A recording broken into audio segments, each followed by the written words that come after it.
देखिए आपके सामने मोल संकल्पना।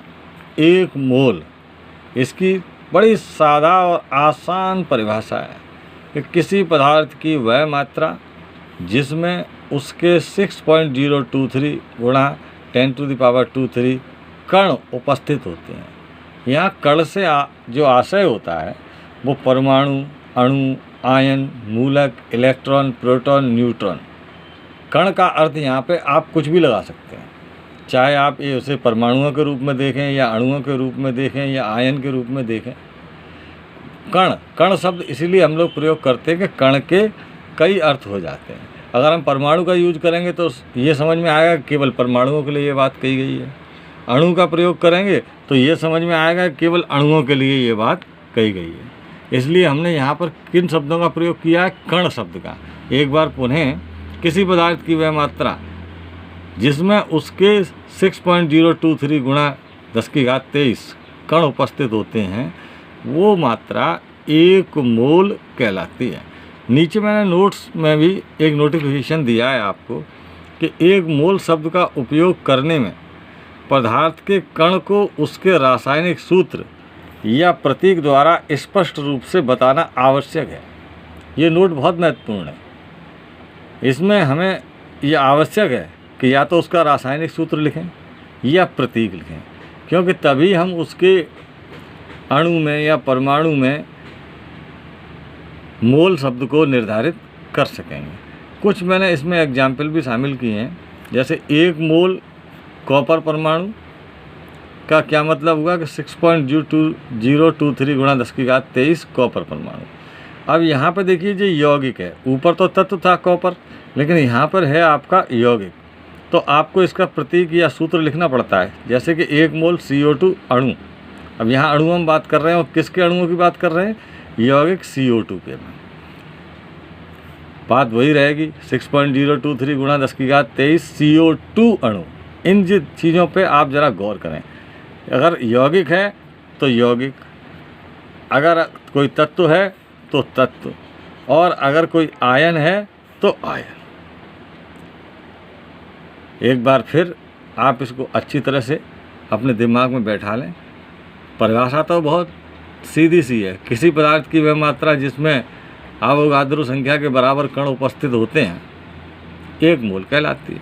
लेकिन ध्यान देने वाली बात यह है कि यौगिक है तो यौगिक, और तत्व है तो तत्व, और आयन है तो आयन।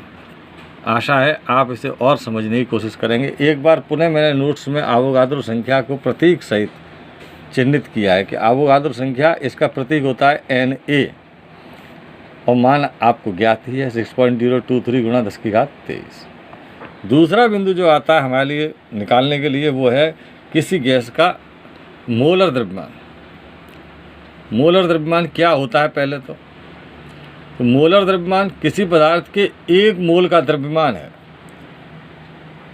यानी किसी भी पदार्थ के 6.023 गुणा 10⁻23 कणों का जो द्रव्यमान है वो उसका मोलर द्रव्यमान है। इसकी इकाई ग्राम प्रति मोल होगी। गैस का मोलर आयतन अगर हमें निकालना है, अब ठोस द्रव तो अलग बात हो गई, उनको अलग तरह से हम समझते हैं, लेकिन गैस के लिए स्पेशली अलग से कहना पड़ता है। तो गैस का मोलर द्रव्यमान क्या होगा? सामान्य ताप और दाब पर, यानी NTP, नॉर्मल टेम्परेचर प्रेशर, प्रत्येक गैस का एक मोल 22.4 लीटर आयतन घेरता है। बस यहाँ ये बात थोड़ी ध्यान रखनी है कि जब हम आंकिक प्रश्नों में गैस का जिक्र करेंगे तो हम 22.4 का प्रयोग करेंगे, और बाकी सब में 6.023 गुणा 10⁻23 का प्रयोग करते हैं। इसीलिए गैस का मोलर आयतन ये अलग से मैंने आपको नोट्स में देने की कोशिश की है। सामान्य ताप और दाब पर प्रत्येक गैस का एक मोल 22.4 लीटर आयतन घेरता है। इस आयतन को NTP पर गैस का मोलर आयतन कहते हैं। और बात फिर भी वही है, बात कोई अलग नहीं हुई।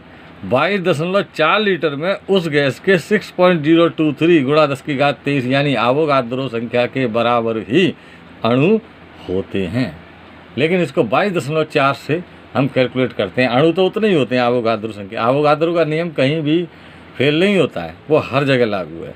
लेकिन आपको इसको दिमाग में बैठाना पड़ेगा कि जब गैस की बात होगी तो हम 22.4 की ओर जाएंगे। अगली चीज़ है, इनमें बड़ा कन्फ्यूजन होता है कि मोलरता और मोललता। एग्जाम में पूछ लेते हैं कि मोलरता की परिभाषा लिखो या मोललता की परिभाषा लिखो, तो उस वक्त हम लोग इनमें डिफरेंस करने में चूक जाते हैं।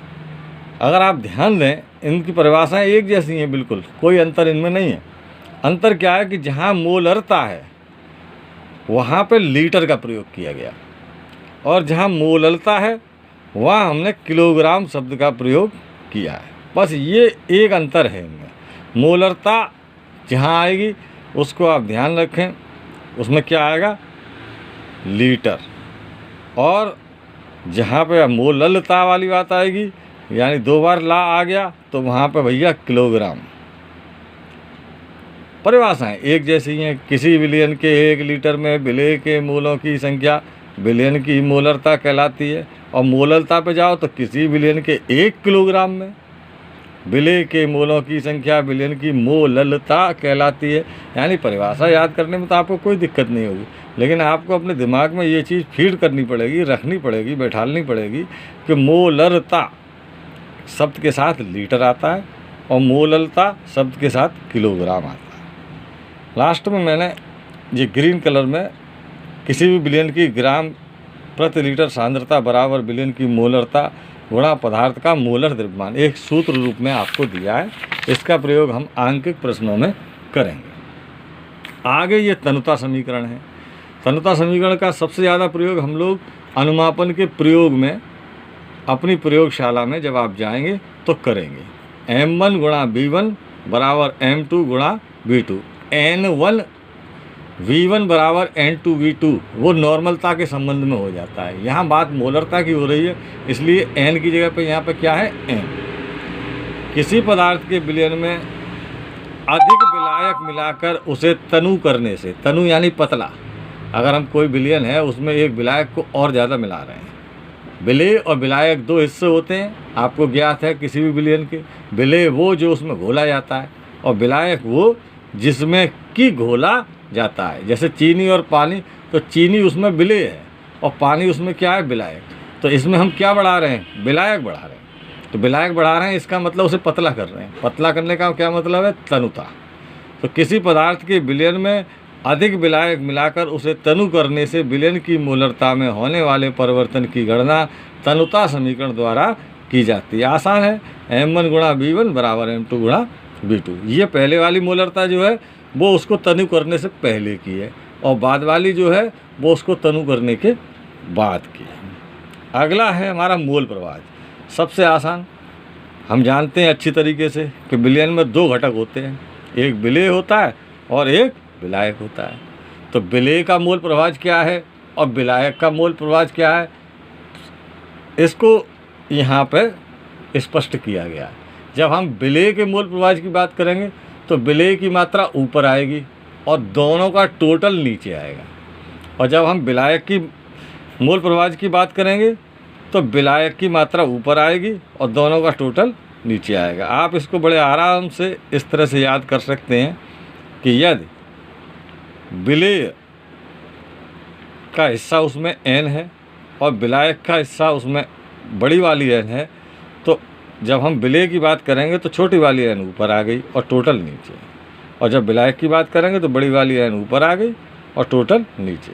जी इसका मोल प्रवाह है। अगला महत्वपूर्ण विषय है विलयन की नॉर्मलता। कि नॉर्मलता क्या होती है, इसके पीछे भी बड़े समस्या होती है कि कहा साहब के मोलरता, मोललता, नॉर्मलता, ये कुछ ऐसे समान उच्चारण वाले शब्द हैं जिनमें हम लोगों को काफ़ी समस्या आती है। और इसीलिए मैं इस बात पर बार बार जोर दे रहा हूँ कि आप इसको लिख करके हो सके तो अपने पढ़ने वाली जगह पर टांग लीजिए, ताकि इनका डिफरेंस आप अच्छी तरह से समझ सकें। विलयन के 1 लीटर में विलीन विलेय के तुल्यांकों की संख्या विलयन की नॉर्मलता कहलाती है। बात बहुत आसान है कि विलयन जो बना हुआ है विलायक और विलेय को मिला करके, तो उसमें जो 1 लीटर विलयन बन गया। अब उसमें जो विलय के तुल्यांक हैं उसको हम नॉर्मलता कह देते हैं। नीचे सूत्र भी मैंने दिया है, नॉर्मलता बराबर विलय के तुल्यांकों की संख्या बटे विलयन का आयतन कायम है लीटर। ये छोटा सा जो ग्रीन कलर में मैंने 2 लाइनें लिखी हैं, इस पर थोड़ा ध्यान देना कि एक तुल्यांक जो होता है वो 1000 मिली तुल्यांक के बराबर होता है। और कभी कभी जो न्यूमेरिकल देते हैं उसमें EQ लिख देते हैं तुल्यांक को, यानी 1 EQ मतलब 1 तुल्यांक, और 1000 MEQ यानी मिली तुल्यांक। अम्ल का तुल्यांकी भार अगर हमें निकालना है तो अम्ल का अणुभार बटे उसकी अम्ल की क्षारकता, और क्षार का तुल्यांकी भार निकालना है तो क्षार का अणुभार बटे क्षारक की अम्लता। तीसरी एक चीज़ और आती है धातु कार्बोनेट, तो उनकी कैसे तुल्यांकी भार ज्ञात करते हैं, इसके लिए मैंने एक जो गुलाबी कलर में नीचे 2 लाइनें लिखी हैं और इन्हें आप याद रखें। धातु कार्बोनेट का तुल्यांकी भार वह भार है जो HCl या अन्य प्रबल अम्ल के 1 तुल्यांक के साथ पूर्ण अभिक्रिया करता है। आज के विषय में इतना ही। मैं इनके फ़ोटो भी उसमें डाल दूंगा और ये वीडियो भी डालेंगे। आपसे उम्मीद करता हूं कि आप इसे कंठस्थ करेंगे, ठीक से समझेंगे। फिर भी अगर कोई बात आपके समझ में नहीं आती है तो आप व्हाट्सएप पर प्रश्न करें, जैसे दूसरे लोग मुझसे पूछ लेते हैं तो मैं उसका जवाब भी आपको दूंगा। धन्यवाद।